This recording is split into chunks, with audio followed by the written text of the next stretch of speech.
Well, we're back at it here on the Hard Starboard Radio Network at blogtalkradio.com/HSR Network. You are listening live through the miracle of digital and internet streaming audio here at blogtalkradio.com/HSR Network. Jasmia's cam is on, by the way, in case you were wondering. I am your host, Jasmius, your ruler, your benevolent despot, your fountain rabbi of conservatism, constitutionalism, and Christianity and common sense, Monday through Friday, 6 p.m. Eastern, 3 p.m. Pacific. Guest call-in number 646-478-5068. Email address jasmius@comcast.net. Chat room is open, and I opened today's program with something for you to ponder. Do you know what you call a friend with benefits? Remember, a few years ago there was a movie called Friends with Benefits. It was about two friends who only wanted to have sex, didn't want any emotional entanglements, just wanted to have a purely physical relationship. How'd that work out? But you know what a friend with benefits is? A husband or wife. Because, of course, there's... Damn it. Because, of course, you're supposed to be friends first, and then the physical part comes after you've, shall we say, made a lifetime commitment. That's otherwise known as the marriage bed. It's the order in which God ordained human, male-female relationships to work. And it actually does work better than any other system, so it's not too surprising that it's God that created it. Which is why human beings, especially in this day and age, are endlessly and rebelling against it in endless different ways.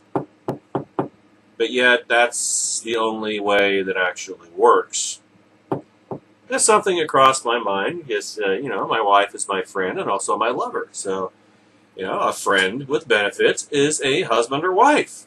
Your own husband or wife, of course. Yeah, I just thought that should be pointed out. It's one of those things that ought to be obvious. It ought to be a no-brainer, but it ought to go without saying. But in this day and age, nothing goes without saying. Because everything that ought to go without saying is under vicious, withering attack from every different angle. So that's why I feel the need to point that out. As well as the number of other things.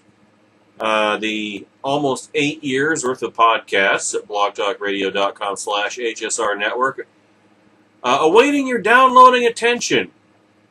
Your education, edification, enlightenment, and entertainment in all your life's endeavors. Ditto at blogtalkradio.com/American Daily Review, the home of American Daily Review, the podcast.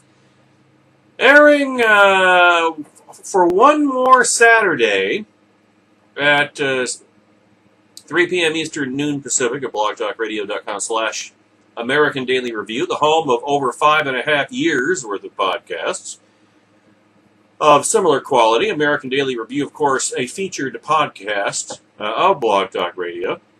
And I say this Saturday because this Saturday is the last Saturday before American Daily Review, for the first time ever, gets a different time slot.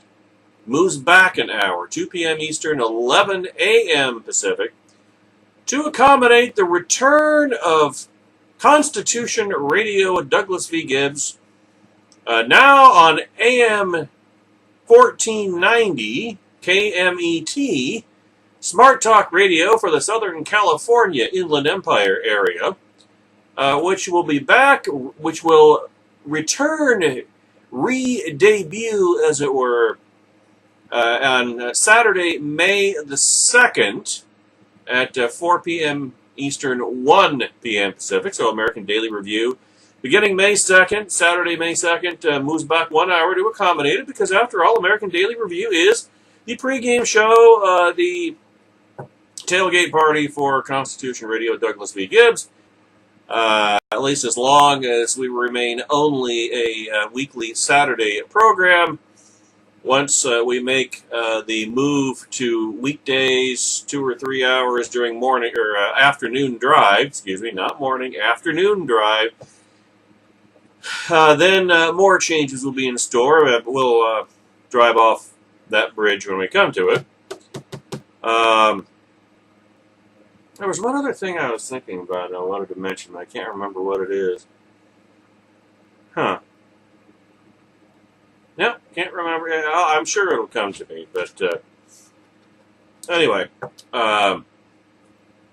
So the table setting for the... Oh yeah, where was I this weekend? I want to leave that out, just in case you missed it. Well, one thing... I remember what it was. One thing I discovered yesterday is that... in the recent past, I've tried to upload prior podcasts to a scheduled podcast segment without overwriting any pre-existing podcast, and it won't take for some reason. So yesterday, when Hard Starboard Radio Weekend displaced from Sunday to yesterday, last night actually, at 9 p.m. Eastern, 6 p.m. Pacific, and I played the opening musical montage, the opening theme, then ended the segment, and then uploaded the the replay podcast that I wanted to put in that slot, because of course 2-hour podcasts for whatever reason are now too long to be uploaded for rebroadcast, so I was going to do it that way. Well, apparently, I've done that in the past for podcasts of, a longer... I think the last one I successfully overwrote was about 40 minutes into it, and then it was the last, most recent technical disaster. You can find it on the list, I'm sure. If you go to the show page at blogtalkradio.com/HSR network. So 40 minutes worked, but apparently 2.5 minutes doesn't. Because I tried to override it and it didn't work. And what I tried to override it with would not save, didn't change anything. So I did, on the bright side, I did discover how to actually delete a podcast. I did figure out how to do that because I hadn't been able, periodically, websites like Blog Talk Radio change their motif, change their appearance, change how you navigate around. And one of the things I couldn't figure out how to do under the new regime was to delete podcasts. Well, I finally figured out how to do that yesterday, so I just deleted yesterday's Hard Starboard Radio Weekend rebroadcast. It didn't really matter all that much. It would have been a rebroadcast, a best of anyway, so no biggie. And of course, once we are on KMET with Constitution Radio with Douglas V. Gibbs and Jasmias, hopefully I will once again be able to upload rebroadcasts of Constitution Radio from the previous day for Hard Starboard Radio Weekend. But in the meantime, right now, when we're in this hiatus period, I don't have that available, so I gotta try to make do with what I have. What you gonna do, huh? And of course, this weekend I was visiting my father, as I do every 5 weeks on average. It would have been weekend before this past one, except, of course, that was the weekend of intern Missius's senior recital, in which I was pleased, honored to be a participant. So the visit to dear old Dad got displaced by a week, which means that the next one will be 4 weeks from this past weekend just to get back on serve, so to speak. So that'll be the next time, and it's actually supposed to be right about the time when intern Missius brings Mitty the kitty, up to Hard Starboard Galactic Headquarters, where she will reside for really pretty much the rest of 2015. Due to various housing circumstances that don't allow for pets. Kind of ironic, because intern Missius got Mitty the kitty as what they called a therapy pet, or therapy animal, for anxiety attacks, none of which I'd have ever observed intern Missius having. I think part of me thinks it was a scam just to get a cat. She wanted a cat down there. I mean, she had to go away to school, and she couldn't take S'mores the Wonder Kitty with her. So it's the part of me thinks she contrived a reason to a way to get another cat, so she'd have a cat down there. And then guess what happens? We wind up with the cat, Mitty the kitty, who will have an adjustment period because she's bonded to intern Missius, and of course, once Minnie's up here, and then intern Missius goes back to the Rose City of Portland, Oregon, in case you were wondering, for those of you in Malaga, Washington, then Minnie's going to have some adjusting to do. So I hope that doesn't wind up requiring us to give Jackson Galaxy a call, but I guess we will find out.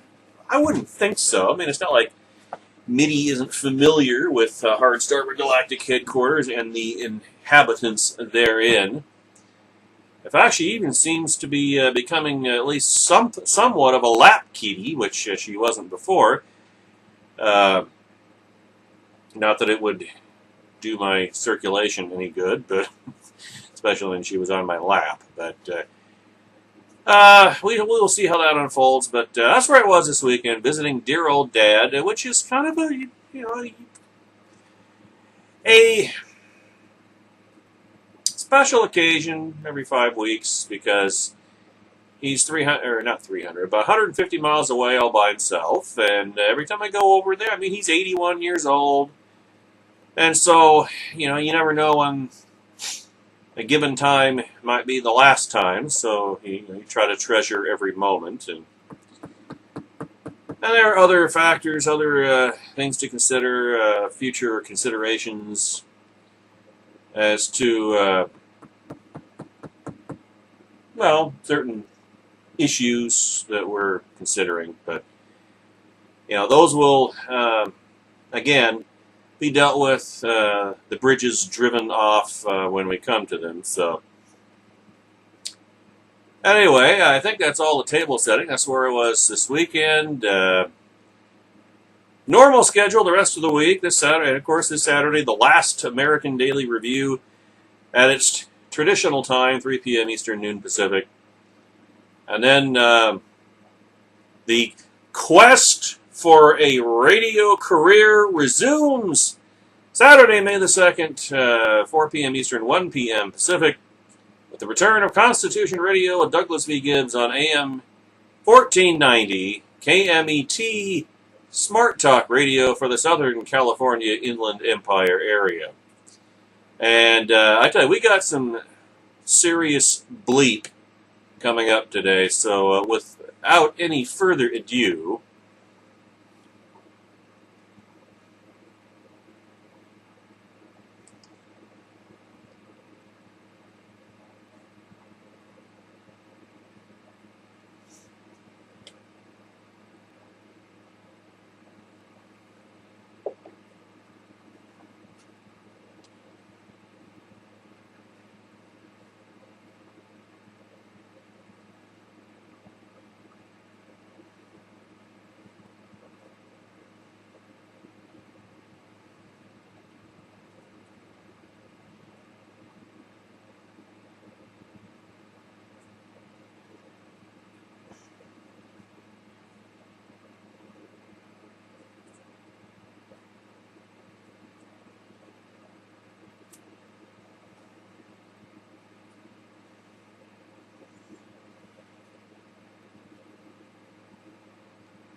Those my age or not more than a few years younger remember growing up. Well, we grew up during the height and heyday of the Cold War, so we grew up under threat of the bomb. 30 we were always 30 seconds away from being wiped off the face of the planet, incinerated, etc., etc., etc. And, of course, that never came, but we're also old enough, those in their 40s, maybe, or I tend to think anybody younger than me doesn't know how the world works and is naive and hopelessly wet behind the ears. I guess that's the case with everybody. Anybody younger than you doesn't know what they're talking about. Does not have the wisdom of experience. Get in, kids, get up and run, and things like that. But we are those my age and not a whole lot younger, more than a few years. We also remember that when pogroms, massacres, persecutions, police states, human rights violations, all these things were things that we saw or in the news or read about in the paper. And it happens, and it was always somewhere else, overseas, some other country. And what did we always said to ourselves, and we were always told, and we always told ourselves, that can't happen here. That can't happen in America. And see, what we should have said was, that hasn't happened in America yet. But it will. Oh, it will. Don't believe me? Try being a conservative in Wisconsin in the past few years. I tell you what, the left, the Democrat Party in Wisconsin, and we talked about it here on Hard Starboard Radio. Written about it extensively. Both Douglas V. Gibbs and myself, both have written about it extensively on politicalpistachio.com. About the left's attempt, the all-out literal war that they waged against Scott Walker, against conservatives in Wisconsin. Why? Because Scott Walker got elected governor in 2010 on a conservative platform, and then guess what? He proceeded to do exactly what he promised, pledged to do, what he campaigned on. His platform for when he ran for governor of Wisconsin for the first time in 2010 was exactly what he set about implementing in 2011 as governor of Wisconsin. And there were a lot of conservative groups who supported him, but thinking, under the impression that, well, this is America. We get to be politically active. We get to, fight for what we believe in and try to implement our policies. We get to battle the other side. We have our constitutional rights. Well, Wisconsin Democrats begged to differ. See, they didn't think that Scott Walker was serious. And if he was serious, they didn't think that Scott Walker could beat them. But he did. Democrats did everything they could. What was it? State senators, Democrat state senators in Wisconsin fled the state. Remember that? They fled the state so that there wouldn't be a quorum in the Wisconsin State Senate in order to pass Governor Walker's, he called it Act 10. It was basically neutering big labor in Wisconsin, because that's what was busting the state budget. Governor Walker inherited a $3.5 billion budget deficit in a medium-sized state at most. And, of course, he's turned it around, turned it into a just as big a surplus, or close to it. Turned Wisconsin from one of the worst business climates in the country to one of the best. There is no general American recovery, but if there is one anywhere, aside from Texas, another red state, I might point out, it's Wisconsin. And the left hated it. The left absolutely went, they were enraged. They were rabid. They were frothing. They wanted revenge. And so they tried recalling a state judge that was actually a constitutionalist. They tried recalling several Republican state senators. I don't think any of them succeeded. They might have gotten one, but they didn't succeed. Then they tried recalling Governor Walker himself in 2012.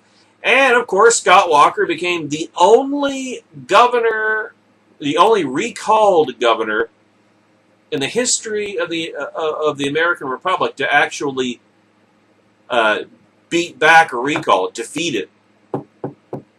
So Scott Walker was reelected in 2012, technically. And then, of course, we saw in 2013 and 2014, that 2-year period, we saw the advent of what was called John Doe investigations, which in practice was carte blanche for the implementation of a left-wing Democrat police state in the state of Wisconsin, which literally terrorized any conservative who actually opposed the left, the Democrat Party, and supported Governor Scott Walker's free market reforms, Act 10 and the like. Just absolutely terrorized. It was literally terrorism. It was police state terrorism. It was the American Kristallnacht, or the latest chapter in saying.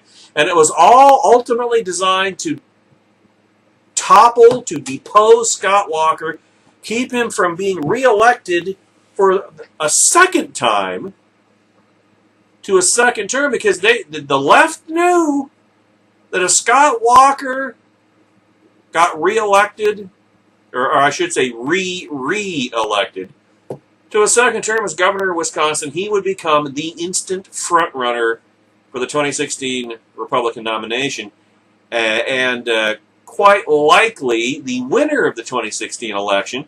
And the best way, I think, to describe Scott Walker is the anti-Obama. It's because there's no reason to think that Scott Walker won't proceed to do exactly at the federal level, at the national level, what he did in Wisconsin. That's the left's nightmare, the worst nightmare. And remember the context in which all of this is taking place. Barack Obama. Hope and change. 2008 was supposed to be the death of conservatism, the death of the Republican. Remember that Newsweek magazine cover in early 2009? We are all socialists now? Apparently not. But that's what they were thinking. They thought they'd won. They'd won for good. Conservatism was dead. The Republican Party was dead. Christianity was dead. The gates of hell might not have prevailed against the Church of Jesus Christ, but the Democrat Party did. Barack Obama did. And now they are looking with Scott Walker's re-election and instant frontrunner status for the GOP presidential nomination in what should be a Republican year, especially given the normal political pendulum in this country. The left is looking at the loss of everything they've gained, potentially, over the past 8 years. And they can't abide that. They cannot withstand that. They cannot live with that. And so they, in Wisconsin anyway, implemented a literal police state. David French wrote about this in the upcoming issue of National Review, which was posted, of course, at nationalreview.com yesterday. This, I tell you what, man, as I'm going through this, think to yourselves, anybody who's close to my age, I'm 50, think to yourselves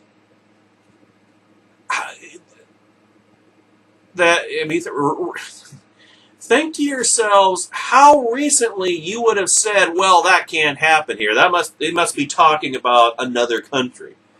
They must be talking about somewhere in the Middle East or somewhere like Red China or Russia or someplace like that. No, folks, America. Here. Obamericanistan. This is hope and change. They came with a battering ram. Cindy Archer, one of the lead architects of Wisconsin's Act 10, also called the Wisconsin Budget Repair Bill, which limited public employee benefits and altered collective bargaining rules for public employee unions, was jolted awake by yelling, loud pounding at the door, and her dog's frantic barking. The entire house, the windows and walls, was shaking. Mrs. Archer looked outside to see up to a dozen police officers yelling to open the door. They were carrying a battering ram. Mrs. Archer wasn't dressed, but she started to run towards the door, stark naked, her body in full view of the police. Some yelled at her to grab some clothes, others yelled for her to open the door. I was so afraid, she says. I didn't know what to do. She grabbed some clothes, opened the door, and dressed right in front of the police. Her dogs were still frantic. It kind of reminds you of the Terminator. And Terminator 2, for that matter, doesn't it? I begged and begged. Please don't shoot my dogs. Please don't shoot my dogs. Just don't shoot my dogs. I couldn't get them to stop barking. Dogs are a good were good judges of character, if you ask me. And I couldn't get them outside quick enough. I saw a gun and barking dogs. I was scared and knew this was a bad mix. She got the dogs safely out of the house, just as multiple armed agents rushed inside. Some even barged into the bathroom where her husband was in the shower. The officer or agent in charge demanded that Cindy sit on the couch, but she wanted to get up and get a cup of coffee. I told him this was my house and I could do what I wanted. Wrong thing to say. This made the agent in charge furious. He towered over me with his finger in my face and yelled like a drill sergeant that either I do it his way or he would handcuff me. They wouldn't let her speak to a lawyer. She looked outside and saw a person who appeared to be a reporter. Someone had tipped him off. Gee, I wonder who. The neighbors started to come outside, curious at the commotion, and all the while the police searched her house, making a mess, and according to Cindy, leaving her dead mother's belongings strewn across the basement floor in a most disrespectful way. Then they left, carrying with them only a cell phone and a laptop. That was the first thought of Anne. Excuse me. Sorry about that. Then there's this incident. It's a matter of life or death. That was the first thought of Anne, not her real name. Someone was pounding at her front door. It was early in the morning, very early, and it was the kind of heavy pounding that meant someone was either fleeing from or bringing trouble. It was so hard. I'd never heard anything like it. I thought someone was dying outside. She ran to the door, opened it, and then chaos. People came pouring in. For a second, I thought it was a home invasion. It was terrifying. They were yelling and running into every room in the house. One of the men was in my face, yelling at me over and over and over.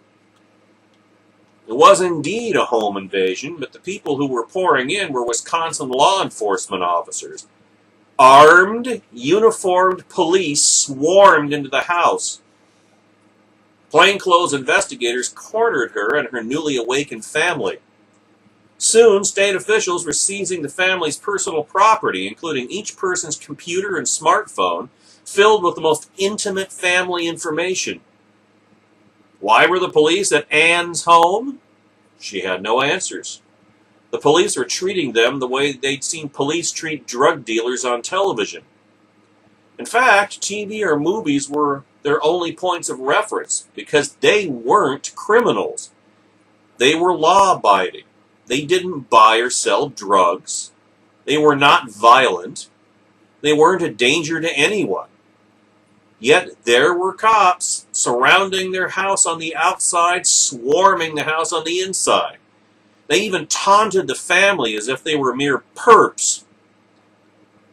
As if the home invasion, the appropriation of private property, and the verbal abuse weren't enough, next came ominous warnings. Don't call your lawyer. Don't tell anyone about this raid. Not even your mother, your father, your closest friends. The entire neighborhood could see the police around their house, but they had to remain silent. This was not the right to remain silent as uttered by every cop on every legal drama on television, the right against self-incrimination. They couldn't mount a public defense if they wanted, or even offer an explanation to family or friends. Yet no one in this family was a perp. Instead, like Cindy Archer, they were American citizens guilty of nothing more than exercising their First Amendment rights to support Act 10 and other conservative causes in Wisconsin. Sitting there shocked and terrified, this citizen, who was still too intimidated to speak on the record, kept thinking, is this America? No, it's not! Here's another such incident, horror story. They followed me to my kids' rooms. For the family of Rachel, again, not her real name, the ordeal began before dawn, with the same loud, insistent knocking. Still in her pajamas, Rachel answered the door and saw uniformed police poised to enter her home. When Rachel asked to wake her children herself, the officer insisted on walking into their rooms. The kids woke to an armed officer standing near their beds. The entire family was herded into one room, and there they watched as the police carried off their personal possessions, including items that had nothing to do with the subject of the search warrant, even her daughter's computer. And yes, there were the warnings. Don't call your lawyer. Don't talk to anyone about this. Don't tell your friends. The kids watched, alarmed, as a school bus drove by, with the students inside watching the spectacle of uniformed police surrounding the house, carrying out the family's belongings. Yet they were told they couldn't tell anyone at school. They, too, had to remain silent. The mom watched as her entire life was laid open before the police. Her professional files, her personal files, everything. She knew this was all politics. She knew a rogue prosecutor was targeting her for her political beliefs. And yes, a rogue Democrat prosecutor. And she realized every aspect of my life is in their hands, and they hate me. Fortunately for her family, the police didn't taunt her or her children, as with the previous described cases. Some of them seemed embarrassed by what they were doing. At the end of the ordeal, one officer looked at the family still confined to one room and said, "Some days I hate my job." Parenthetically, that's the way police raids work. They herd everybody into one room so that they can control them. They don't let you leave. They don't let you do anything. If you want to go to the bathroom, guess what? They come into the stall with you. Literally. Not making that up. It's all you can do to get them to not insist upon holding it for you while you go, so to speak.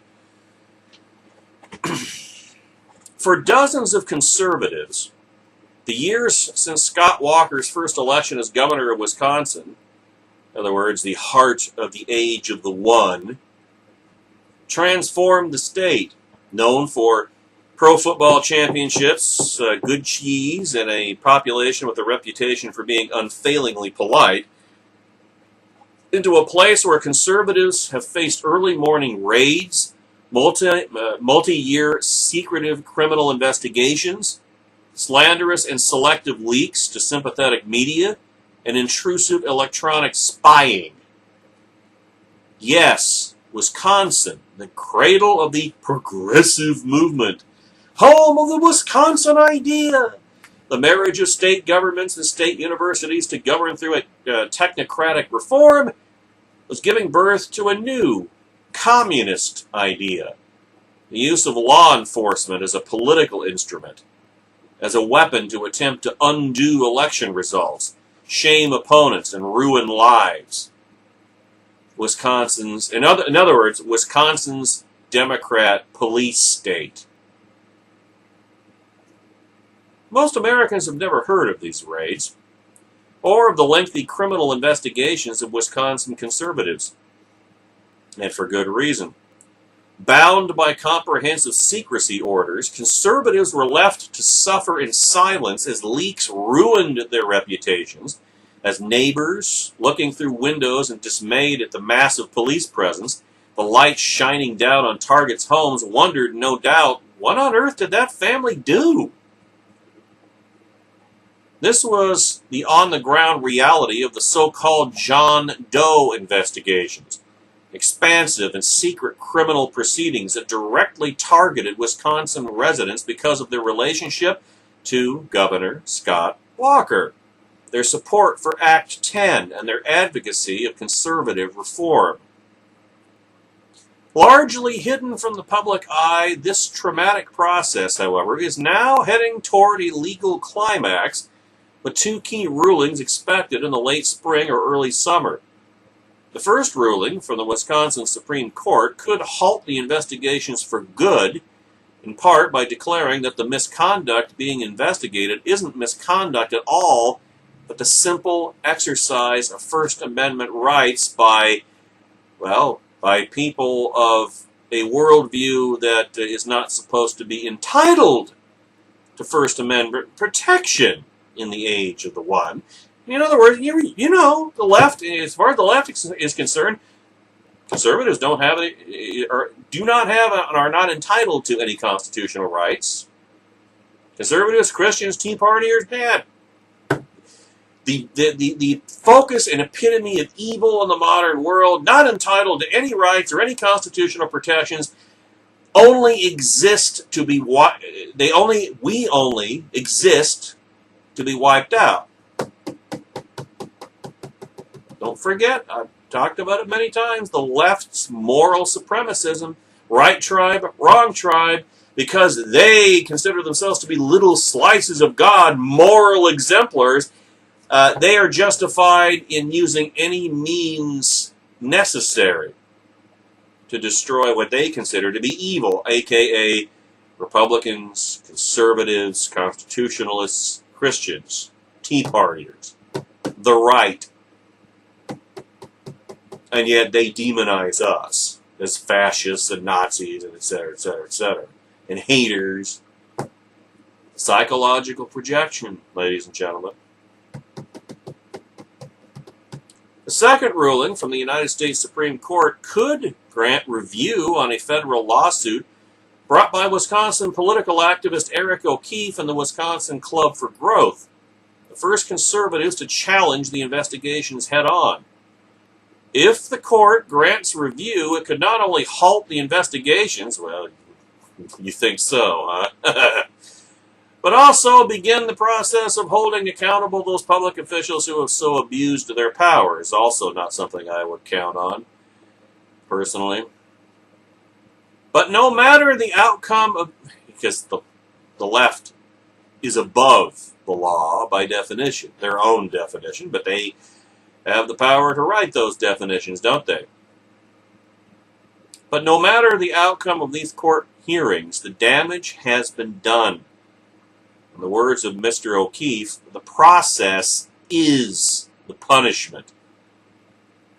It all began innocently enough. In 2009, officials from the office of the Milwaukee... I'm having a bad day here.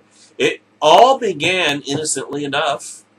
In 2009, officials from the office of the Milwaukee County Executive contacted the office of the Milwaukee District Attorney, headed by, and you've heard this name before, John Chisholm, the aforementioned rogue Democrat prosecutor, to investigate the disappearance of $11,242.24 from the Milwaukee chapter of the Order of the Purple Heart.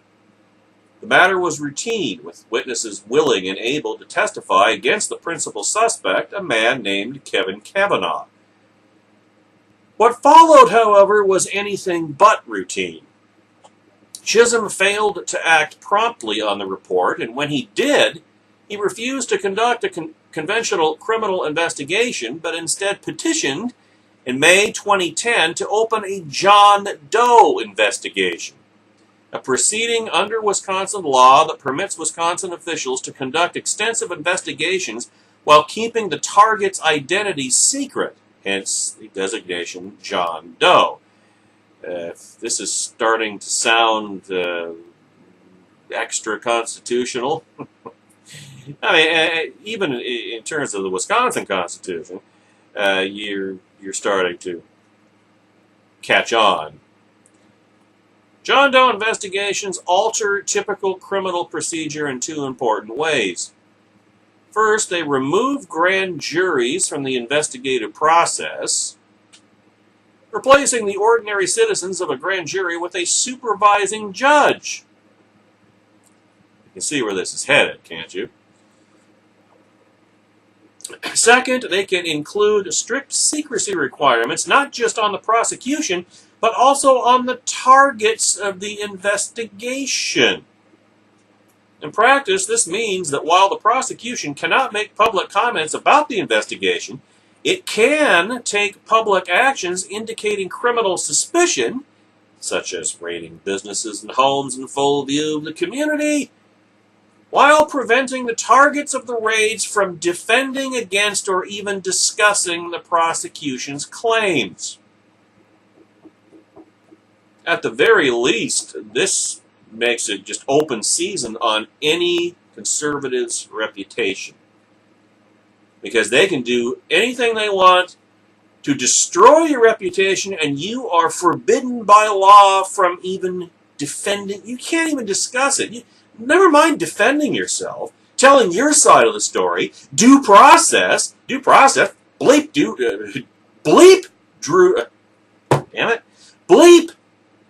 due process, because that's another constitutional right that conservatives are not entitled to, as far as Democrats are concerned.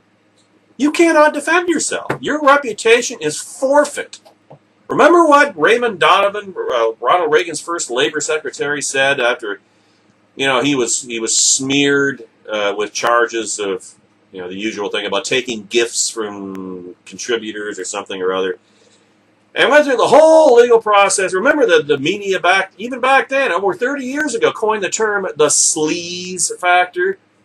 And Raymond Donovan went through the whole process, and he ultimately, God knows how much of a fortune he had to spend in legal fees and so forth. Eventually, he was cleared. He was exonerated.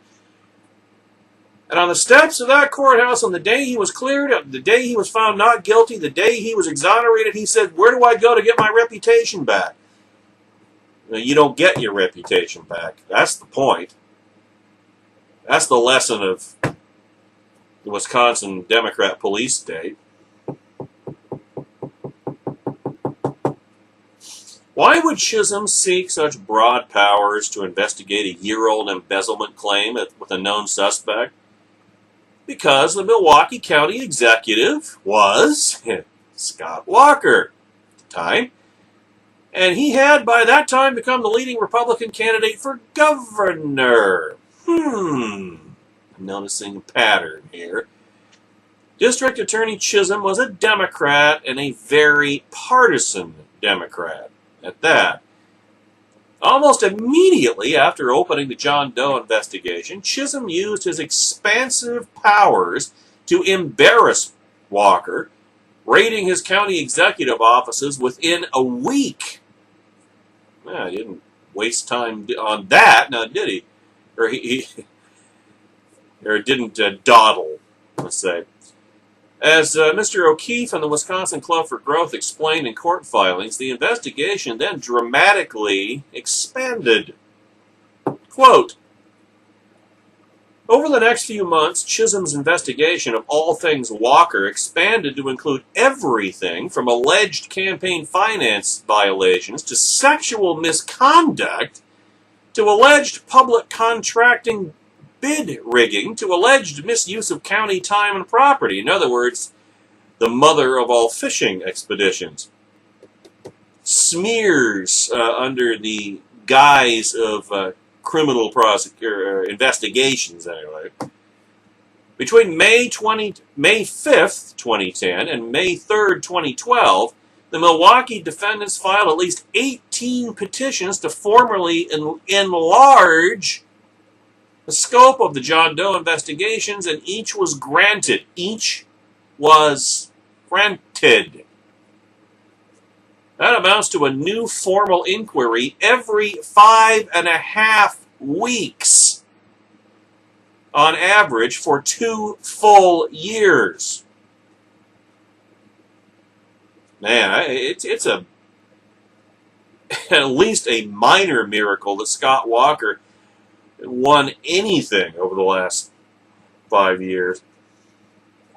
This expansion coincided, close quote by the way, this expansion coincided with one of the more remarkable state-level political controversies in modern American history, the protest and passage of Act 10, followed by the attempted recall of a number of Wisconsin Republican legislators, and ultimately Governor Walker. Almost all of them unsuccessful, happily and miraculously. Political observers will no doubt remember the events in Madison, the state capitol overrun by chanting protesters, Democrat lawmakers fleeing the state to prevent votes on the legislation, as I mentioned earlier, and tens of millions of dollars of outside money flowing into the state as Wisconsin became fundamentally a proxy fight pitting the union-led left against the Tea Party-led right. At the same time that the public protests were raging, so were private but important protests in the Chisholm home and workplace. As a former prosecutor told journalist Stuart Taylor, Chisholm's wife was a teachers' union shop steward who was distraught over Act 10 taking away her gravy train. He said Chisholm felt it was his personal duty to stop them. You can see where this is heading. You couldn't see it before. I mean, even those of you in Malaga, Washington, should be able to see where this is heading by this point. Meanwhile, according to this whistleblower, the district attorney's offices were festooned with the blue fist poster of the labor union movement. Their justice was blind, wasn't it?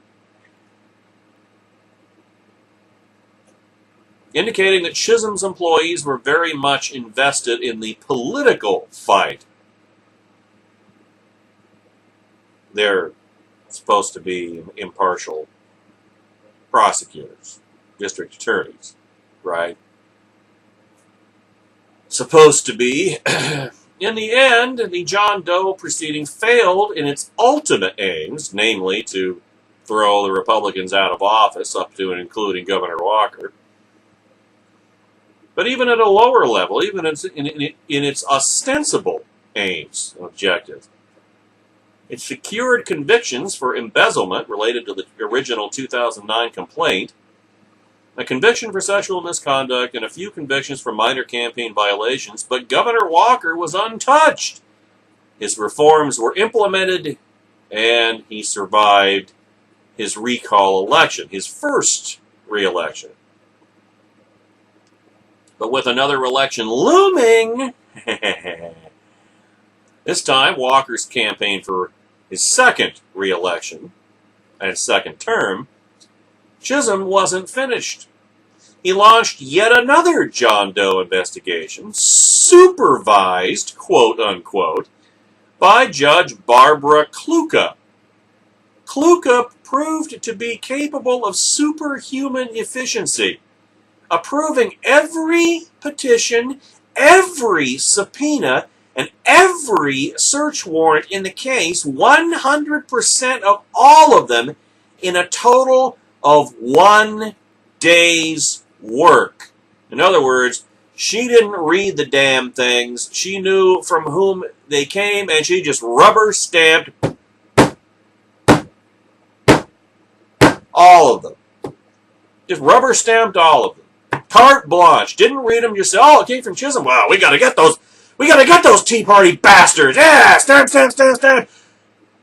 Release the hounds. Good hunting. If the first series of John Doe investigations was everything Walker, the second series was everything conservative. In other words, this was retribution. This was retaliation. This was payback.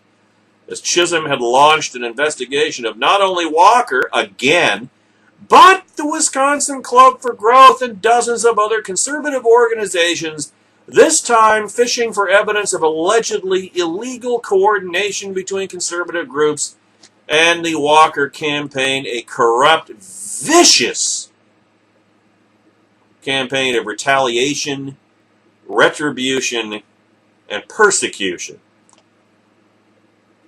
And come back after these faux commercial words, top of the hour words, for the exciting and outrageous conclusion in hour number 2 of the Hard Starboard Radio Network on this Tuesday, April the 21st, 2015. We'll be right back.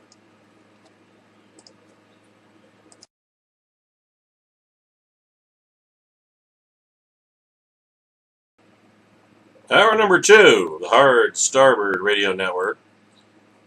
Returning to the headline issue of the day, the ongoing American Kristallnacht.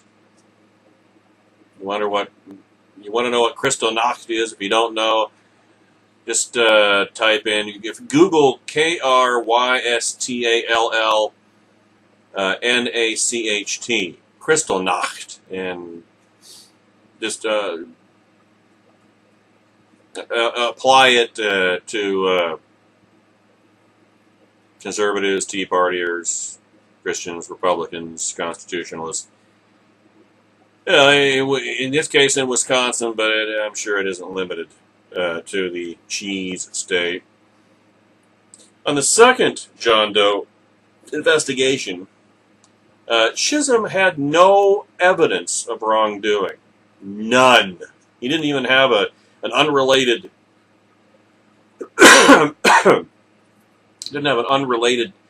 investigation that he piggybacked for that purpose. He had no evidence of wrongdoing.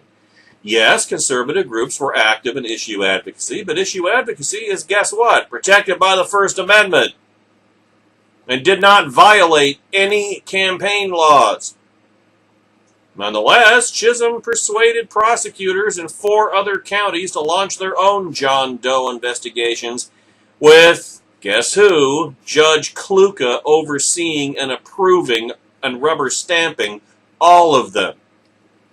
Empowered by a rubber stamp judge, partisan investigators ran amok. They subpoenaed and obtained, without the conservative target's knowledge, massive amounts of electronic data, including virtually all the target's personal emails and other electronic messages from outside email vendors and communications companies. Pardon me for a minute while I read you something from the Bill of Rights. Amendment 4. The right of the people to be secure in their persons, houses, papers, and effects against unreasonable searches and seizures shall not be violated, and no warrants shall issue but upon probable cause, supported by oath or affirmation, and particularly describing the place to be searched and the persons or things to be seized. That, ladies and gentlemen, is the 4th Amendment to the United States Constitution. You think that's hanging in tatters right about now? The investigations exploded into the open with a coordinated series of raids on October 3rd, 2013. These were home invasions, including those described above, or in this case, in hour number 1. Chisholm's office refused to comment, big surprise, on the raid tactics or any other aspect of the John Doe investigations, but witness accounts regarding the 2 John Doe investigations are remarkably similar. Early morning intrusions, police rushing through the house, and stern commands to remain silent until tell no one about what had occurred. In other words, police state intimidation for partisan political purposes. They were punished not because they'd done anything wrong, but because of what they believed. And that they had the effrontery to actually act upon it, to challenge the reigning, ruling, left-wing establishment.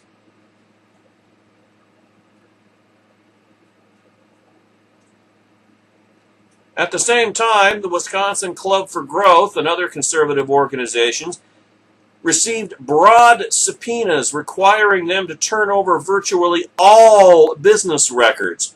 Parenthetically, I've been in the official custodian of records for a target of a grand jury investigation. And let me tell you something. When they talk about turning over all business records, they're not talking about letting you make copies and then they take the copies. No, they take the originals, all of them. And if you're lucky, if they're magnanimous, quote unquote, they'll let you make copies of the originals to keep. And it doesn't sound to me here like they let the Wisconsin Club for Growth and other conservative organizations even make copies of their records. They had to turn them all over and they didn't get them back. Including donor information, correspondence with associates, and all financial information. That means all your accounts receivable, all your accounts payable, all your financial statements, all your work papers, everything. Your electronic records, you turn over your computer. You don't have any more financial records. They would have taken them all. Taken them? No, taken them all. The subpoenas also contained the dire warnings about disclosure of their existence, threatening contempt of court. In other words, you go to jail if you defend yourself. Yeah, it can happen here. Why? Because that's what 62 million ass clowns voted for twice. In effect.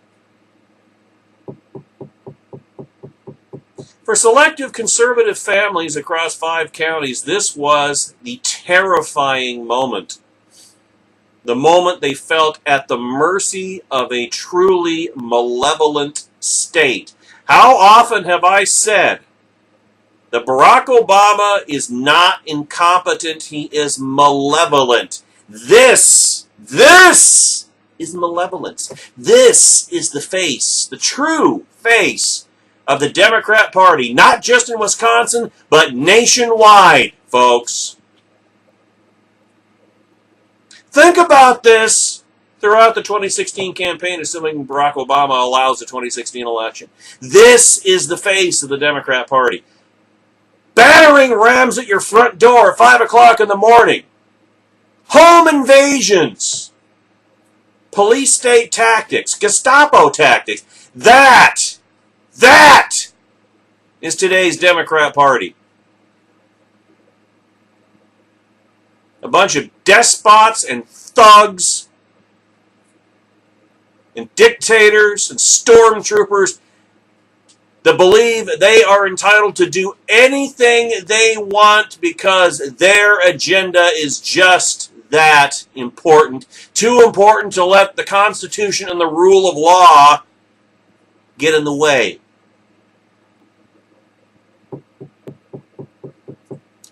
Speaking both on and off the record, targets reflected on how many layers of Wisconsin government failed their fundamental constitutional duties.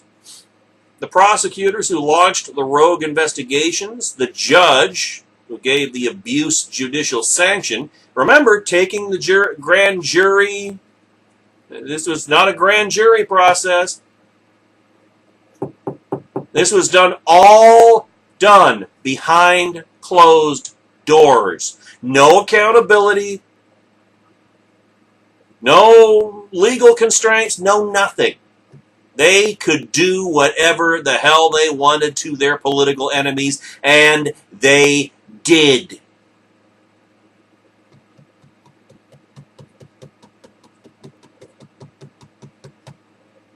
Prosecutors who launched the rogue investigation, the judge who gave the abuse judicial sanction, investigators who chose to taunt and intimidate during the raids, and those police who ultimately approved and executed aggressive search tactics on law-abiding, peaceful citizens in flagrant violation of the Fourth Amendment. For some of the families, the trauma of the raids combined with the stress and anxiety of lengthy criminal investigations, and trust me, folks, again, I'll point this out, once upon a time, I was on the outer fringes of such an investigation. I wasn't the target of it, but I was on the outer fringes. You know, I was an employee of someone who was under such an investigation, and I was subpoenaed to testify before a federal grand jury in Sacramento, California.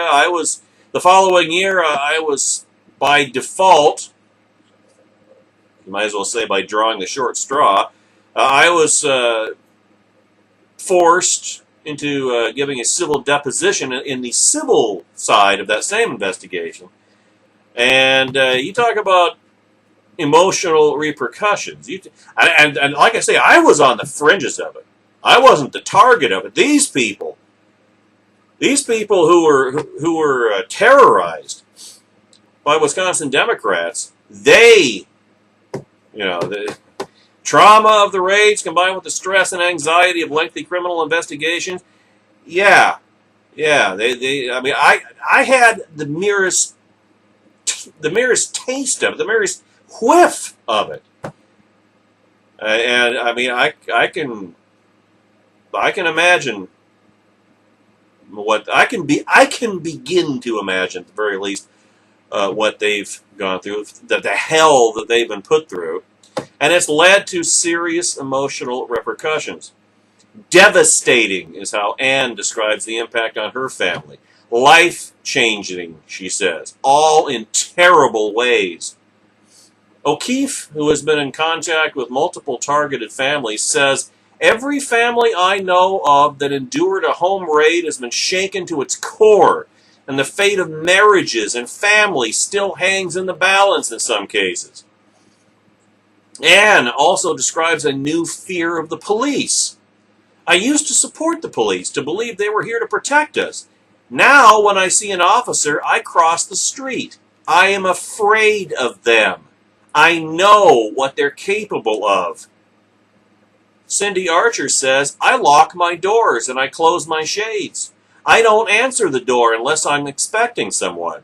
My heart races when I see a police car sitting in front of my house or following me in the car. The raid was so public. I've been harassed. My house has been vandalized. I no longer feel safe. I don't think I ever will.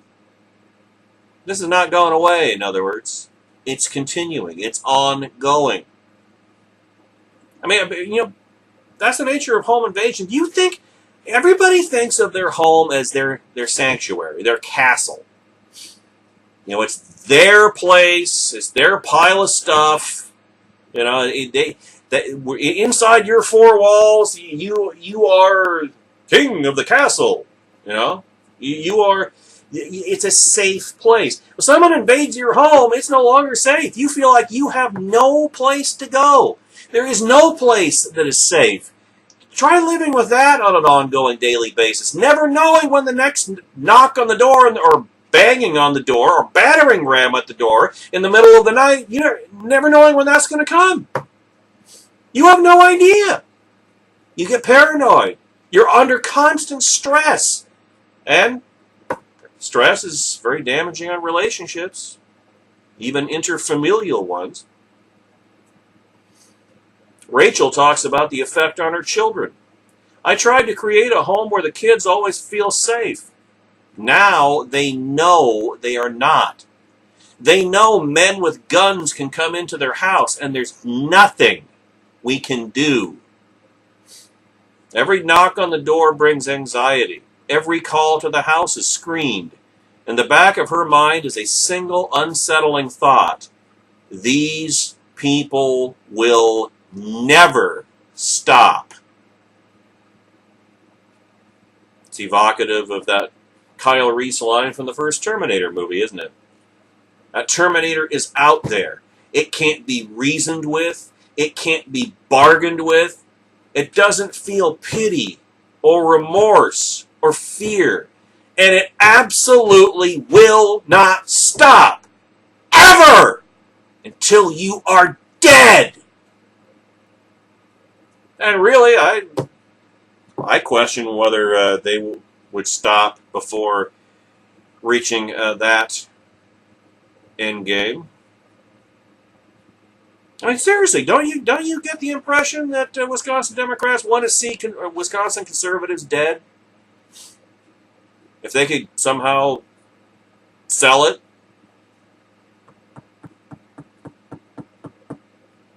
Victims of trauma, and every person Mr. French spoke with described the armed raids as traumatic. Yeah, I guess so. Often need to talk, to share their experiences and seek solace in the company of a loving family and supportive friends. And of course, the investigators denied them even that much. And it only compounded their pain and fear. They couldn't get away from their enemies. This was set up in such a way that the conservatives in question, had no solace, no sanctuary, no allies, no friends. They may as well have been imprisoned. You hear about Christian pastors in Iran being, imprisoned and tortured on a daily basis and so on and so forth. This is not materially different in concept, if not in detail. The investigation not only damaged families, it also shut down their free speech, which was, of course, one of the core objectives of this process. In many cases, the investigations halted conservative groups in their tracks.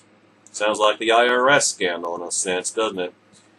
O'Keefe and the Wisconsin Club for Growth described the effect in court filings. Quote, O'Keefe's associates began canceling meetings with him and declining to take his calls, reasonably fearful that merely associating with him could make them targets of the investigation. Yeah, I'd say that was entirely reasonable fear. O'Keefe was forced to abandon fundraising for the club because he could no longer guarantee to donors that their identities would remain confidential, could not, due to the secrecy order, explain to potential donors the nature of the investigation, could not assuage donors' fears that they might become targets themselves, and could not assure donors that their money would go to fund advocacy rather than legal expenses. Wisconsin Club for Growth was paralyzed. Its officials could not associate with its key supporters, and its funds were depleted. It could not engage in issue advocacy for fear of criminal sanction. For how many years have we heard the term criminalizing politics, criminalizing issue differences? This is the purest form of that, with a police state chaser, ladies and gentlemen. These raids and subpoenas were often based not on traditional notions of probable cause or probable cause at all, but on mere suspicion. One might even say smearing imputation, rumor, innuendo, untethered to the law or evidence, and violating flagrantly the Fourth Amendment's prohibition against unreasonable searches and seizures. We covered that in hour number 1. The very existence of First Amendment protected expression was deemed to be evidence of illegality, or rather the very existence of First Amendment protected conservative expression was deemed to be evidence of illegality. And as far as the left is concerned, conservatism should be banned. It should be illegal. It should be outlawed. Republican Party should be banned, outlawed, disbanded. This is where we're headed. You may think, those of you, let's put it this way, those of you who think that I'm paranoid for saying that Barack Obama it may well cancel the 2016 election and set himself up, formally suspend the Constitution, set himself up as president for life, still think I'm so paranoid? This is happening not in Russia, not in Red China, not in Cuba, not in Venezuela, not in Iran, not in North Korea. This is happening in the United Soviet Socialist States of America. And I use that term deliberately. Right here in the good old US of A, folks. The face of the Democrat Party. This is it. The face of the Democrat Party has a little square mustache. Yeah, that's right, I said it!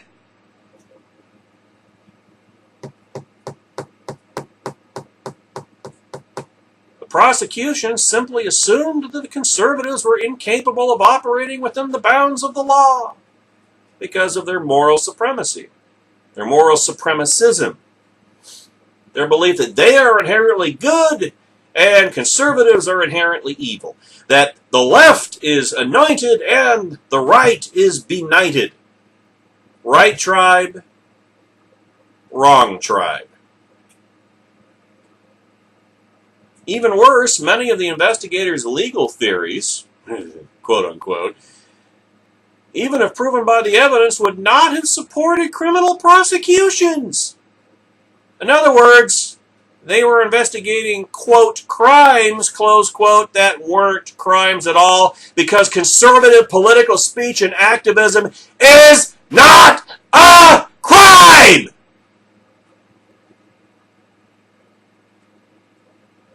Or at least it's not supposed to be, constitutionally speaking. But then they consider the Constitution to be illegal too. Crime against humanity. If the prosecutors had applied the same legal standards to the Democrats in their own offices, they would have been forced to turn the raids on themselves. If the prosecutors and investigators had been rated, how many of their computers and smartphones would have contained incriminating information indicating use of government resources for partisan purposes? I'd say all of them, frankly. But then they are good people. They are above the law. They are entitled to do what they did. And who determines that? Well, they do, of course. It is the flower, the very epitome of tyranny. With the investigations now bursting out into the open, some conservatives began to fight back. O'Keefe and the Wisconsin Club for Growth moved to squash the John Doe subpoenas aimed at them. In a surprise move, Judge Kluka, this is a surprise. This is a huge surprise, it seems to me. Judge Kluka, who had presided over the Doe investigations for more than a year, recused herself from the case. Wonders never cease. A political journal, the Wisconsin Reporter, attempted to speak to Judge Kluka about her recusal, but she refused to offer comment. That's not a surprise. The new judge in the case, Gregory Peterson, promptly sided with O'Keefe and blocked multiple subpoenas, holding in a sealed opinion obtained by the Wall Street Journal that they do not show probable cause that the moving parties committed any violations of the campaign finance laws. In other words, Judge Peterson was actually ruling based upon the law. What a concept. The judge noted, Judge Peterson that is, that the state is not claiming that any of the independent organizations expressly advocated Walker's election. O'Keefe and the Wisconsin Club for Growth followed up Judge Peterson's ruling by filing a federal lawsuit against Chisholm and a number of additional defendants alleging multiple constitutional violations. Gee, you think? Including a claim that the investigation constituted unlawful retaliation against the plaintiffs for the exercise of their First Amendment rights. That is precisely what it was.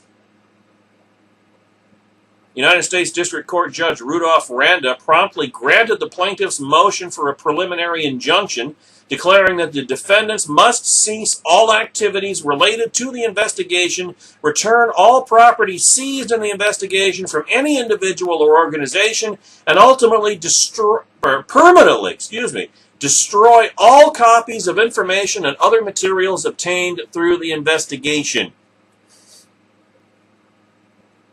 From that point forward, the case proceeded on parallel state and federal tracks. At the federal level, the Seventh Circuit Court of Appeals reversed Judge Randa's order. And let me just, I am intensely curious here, so let me look this up. Because I am very, I want to try something. I want to research something real quick here, because I'm just, oh, no, that's not it. Darn it. I want to see the partisan makeup of the United States Seventh Circuit Court of Appeal. I have a hunch. Okay, what do we got here? 4-1, 5-1, 5-2, 6-2, 6-3, 7-3, 7-4, 8. Oh, wow, that's disappointing. 9 of the current 13 judges of the Seventh Circuit Court of Appeals are actually Republican appointees. Well, let me look at this again. 4, 5, 7, 6 of them. 6 of those 9 Republican appointees were appointed by President Reagan, as a matter of fact. That's even more disappointing. At any rate, declining to consider the case on the merits, The appeals court found the lawsuit barred by the Federal Anti-Injunction Act, which prohibits federal courts from issuing injunctions against some state court proceedings. Oh, okay. Well, then they were acting in some semblance of a constitutionalist. Well, they were acting constitutionally. You know, the introduction of the Bill of Rights. You know, when federal courts started applying the Bill of Rights at the state level, which is actually unconstitutional. So that is the wrong decision by the right means, for the right reason, if there is one. O'Keefe and the Wisconsin Club for Growth have petitioned the Supreme Court for a writ of certiorari and expect a ruling in a matter of weeks. At the same time, the John Doe prosecutors took their case to the Wisconsin Court of Appeals to attempt to restart the Doe proceedings. The case was ultimately consolidated before the state Supreme Court, with the ruling also expected in a matter of weeks. And so, almost 5 years after their secret beginning, the John Doe proceedings are nearly dead on life support, according to one Wisconsin pundit.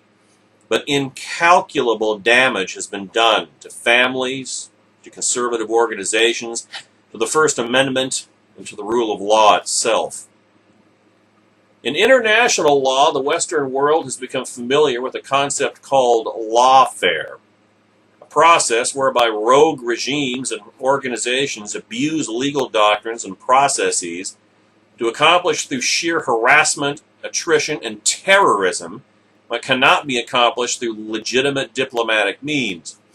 The Palestinian Authority and its defenders have become adept at lawfare, putting Israel under increasing pressure before the UN and other international bodies. The John Doe investigations are a form of domestic lawfare, and our constitutional system is quite obviously ill-equipped to handle it. How many times have I said it? Our system only works if everybody voluntarily abides by its rules. If everybody voluntarily submits to the Constitution, if everybody, agrees that they'll play by the same set of rules, fair play, rule of law, objective standard, and if a party decides that they're not going to play by those rules, well, what is there really to stop them?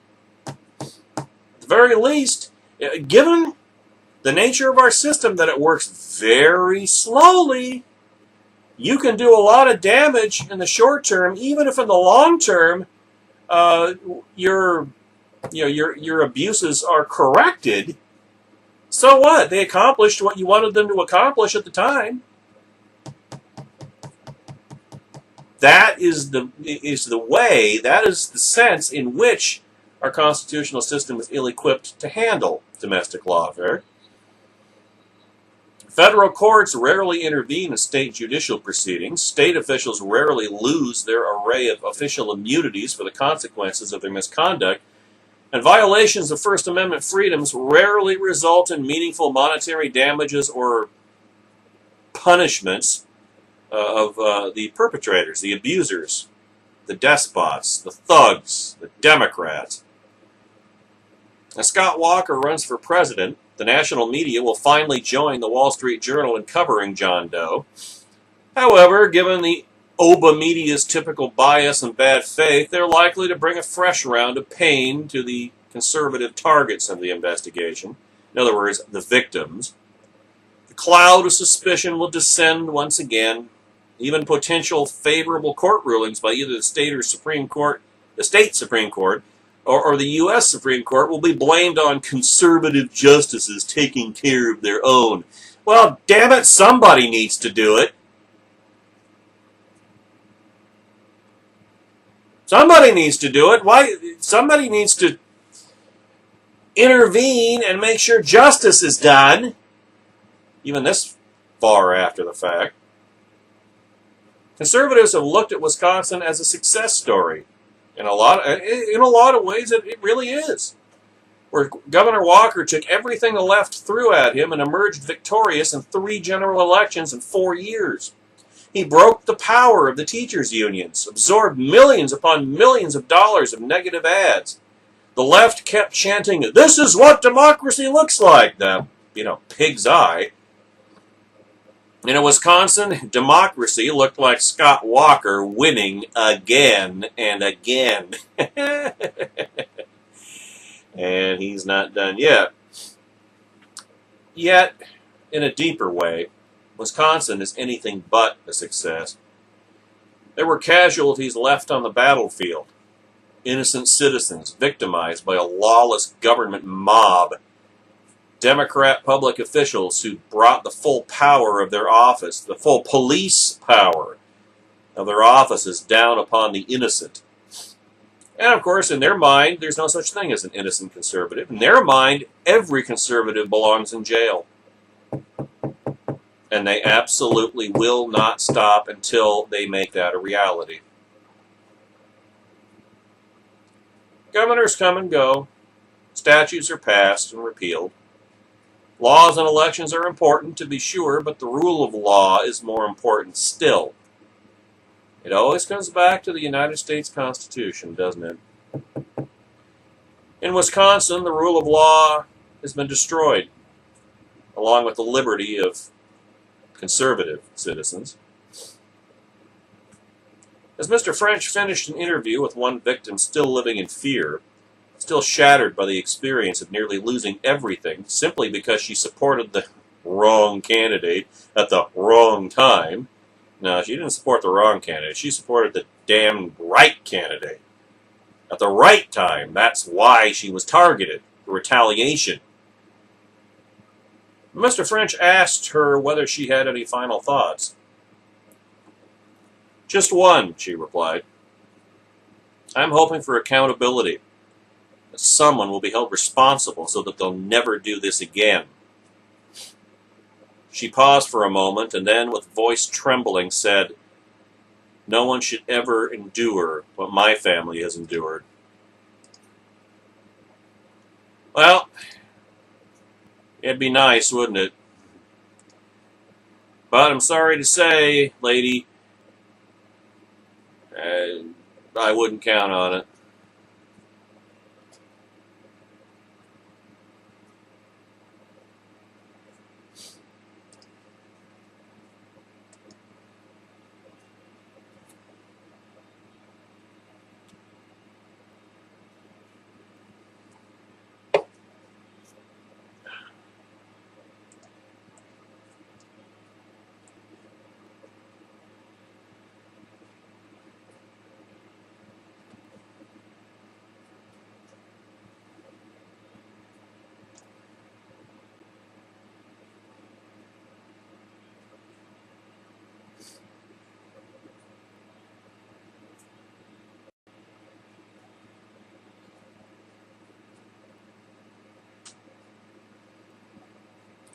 National Review editor Rich Lowry has, depending on how you look at it, either a preview or a follow-up of the Davis French piece that we just discussed today in a syndicated column. The knock on the door in the dead of night is the stuff of darkness at noon. And of the state of Wisconsin, apparently. To the question of whether armed police can storm your house and steal your personal effects and tell you to shut up about it upon threat of even worse, based simply on your political affiliation and advocacy, Wisconsin answered for years, "Why, yes, they can! Now please, shut up about it." The so-called John Doe investigations into Governor Scott Walker and conservative groups in Wisconsin have been an ongoing travesty. That, now that Walker is entering the presidential stage, should be considered a national disgrace. Walker's opponents weaponized campaign finance law, literally. Think about that the next time Hillary Clinton talks about the need to, for campaign finance reform. We got to get money out of politics, except only on the Republican side, of course. Our own, or rather David French, as I just alluded to, has talked to families targeted in the John Doe raids for the first time, and their stories are harrowing. Shouting officers at the front door in pre-dawn raids, at least once with a battering ram. Armed police rifling through and carting off their belongings, down to and including a daughter's computer, and belligerent warnings and threats to stay silent. The targets were told not to tell their lawyers. Not to tell their lawyers! I thought the right to an attorney was part of Miranda rights. Whatever happened to that? Well, it doesn't apply to conservatives, obviously. Or their friends, or their neighbors. When armed cops storm the house next door, people often wonder why. But the targets were forbidden from discussing what happened. Forbidden from defending themselves. As has been pointed out repeatedly today, this wasn't the right to remain silent and avoid self-incrimination, but in order to remain silent and not to make any professions of innocence, to be smeared, to allow themselves to be smeared and destroyed by their enemies. They had a keener sense of due process in Salem, Massachusetts. The investigators were, among other things, fishing for campaign finance violations on dubious grounds. So, for exercising their First Amendment rights as conservatives, some targets were denied their First Amendment rights. This is the Bill of Rights via Kafka and Inspector Javert. The investigations have been such a long-running farce that there is no John Doe 1 and 2, or that there is John Doe 1 and 2. As Scott Walker's first campaign for governor got underway in 2010, the Milwaukee District Attorney, John Chisholm, opened the initial John Doe investigation under a proviso of the law that allows officials to keep their targets secret and to compel them, well, to muzzle them, to gag them. A partisan Democrat whose wife was a shop steward for a teachers' union, Chisholm investigated everything possible related to Walker for a couple of years without really laying a glove on him. It was in the run-up to Walker's re-election campaign, his second re-election campaign, that is, with the help of a compliant judge, the aforementioned Judge Kluka, John Doe entered its next phase of harassment of conservative groups. Investigators swept up personal emails, issued wide-ranging subpoenas, including information on donors. The Wisconsin Club for Growth describes in court filings how its activities were hindered. As people began refusing meetings, donors got nervous, and one of its key officials, Eric O'Keefe, wasn't allowed to explain the nature of the investigation. O'Keefe, who has been courageous in resisting the investigations, has said the process is the punishment. And the offense was backing what the left considered to be the wrong side, or just opposing the left in a highly contentious political dispute. It's one thing for kids with bongo drums to register their opposition to Scott Walker. It's another for armed agents of the state operating with the force of law to be used as essentially a political cudgel, or stormtroopers, or the Gestapo. The John Doe investigation is bogged down under the weight of its own ludicrous unfairness and various court challenges. The Wisconsin Supreme Court could soon rule to halt the investigations altogether, and the U.S. Supreme Court is set to decide whether it will consider a federal lawsuit brought by Eric O'Keefe and the Wisconsin Club for Growth. Wisconsin legislators are considering scaling back the law, enabling John Doe investigations to prevent future abuses. Well, it's better late than never, I guess, but gee whiz, he could have done something long before this. No wonder the Chisholm and the Democrats in Wisconsin wanted this outrage to be kept secret. The John Doe process might make sense for unraveling a dangerous criminal syndicate. It is not appropriate in a tenuous campaign finance investigation, let alone as a tool of intimidation and retaliation against people on the other side of a political argument. The politicized knock on the door in the night isn't right for Wisconsin or anywhere else in the United States of America, but it is what 62 million Americans voted for twice.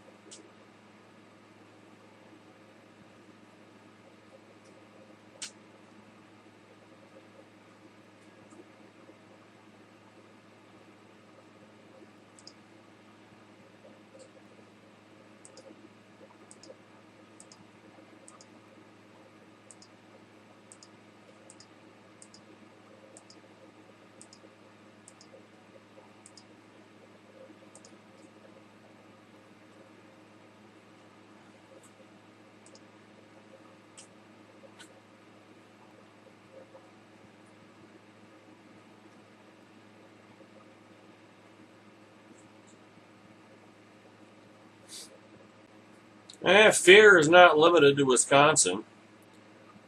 At Oberlin College in Ohio, and Georgetown University in Washington, D.C., students fear for their safety, conservative students, that is. Believe it or not, there are conservative students on American college campuses. I was one of them once upon a time. And conservative students fear for their safety because they invited a conservative speaker to their campi.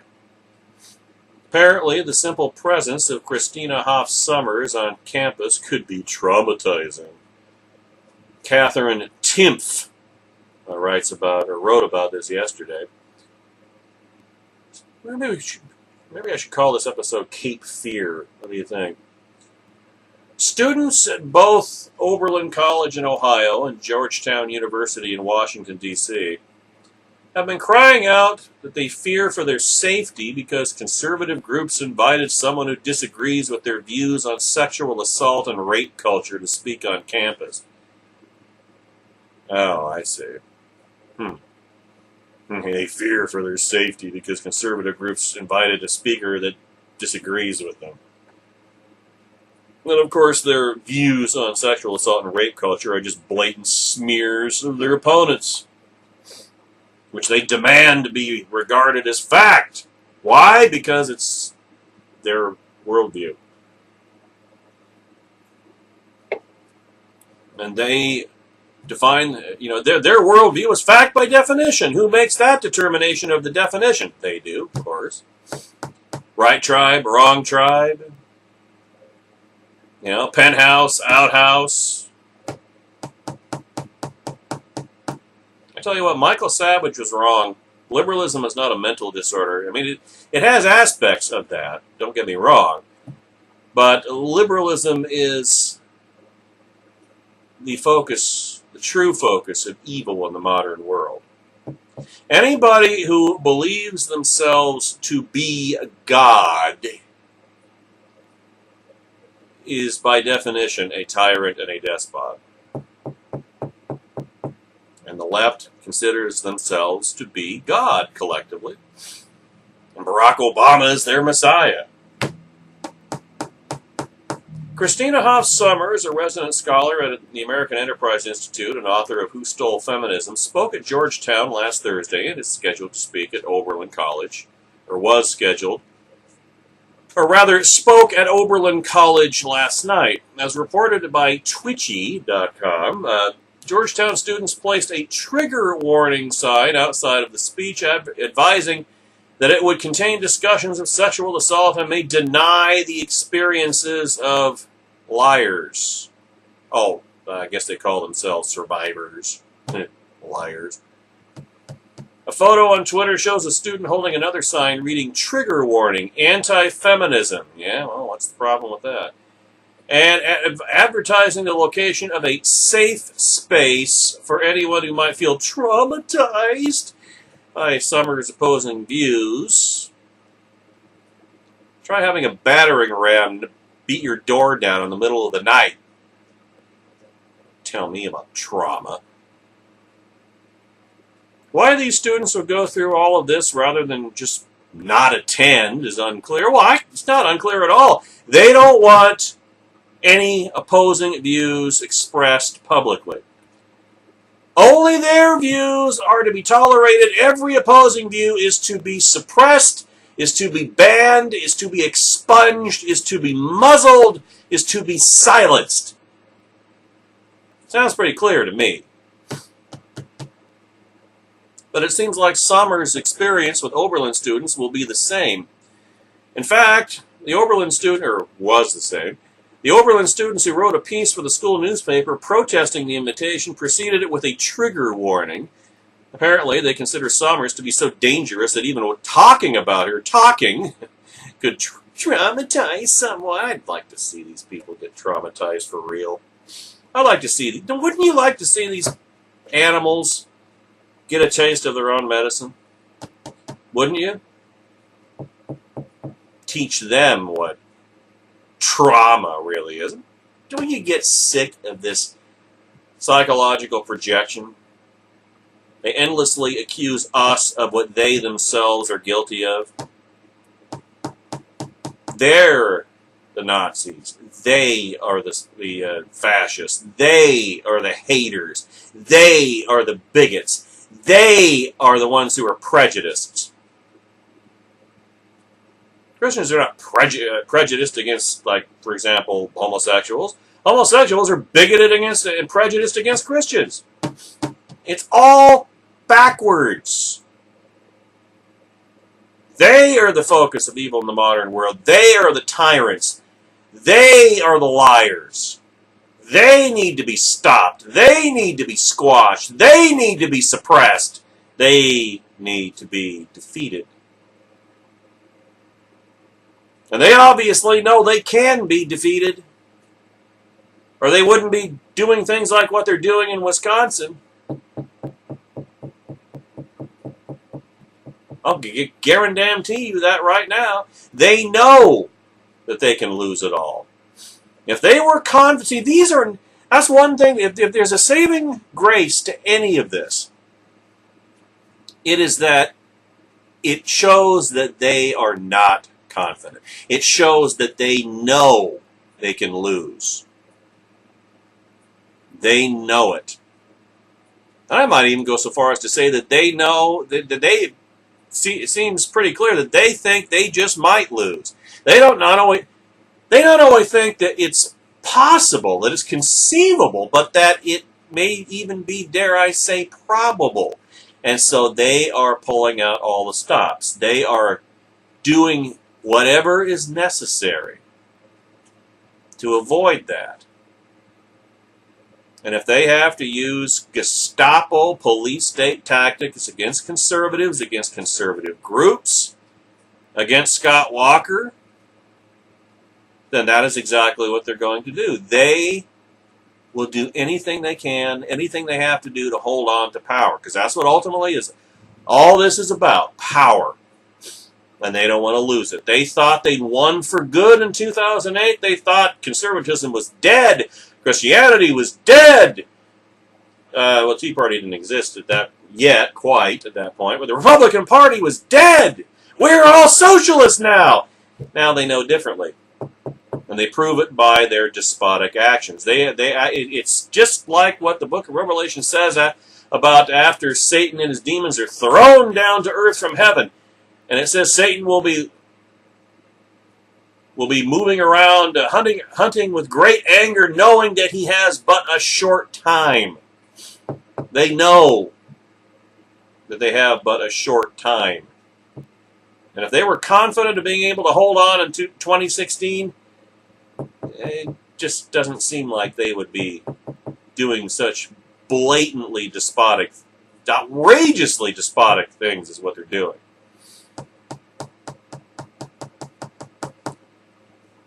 Christina Hoff Sommers' talk is happening, so let's pull together in the face of this violence. She's given a speech. What violence? See the psychological projection here?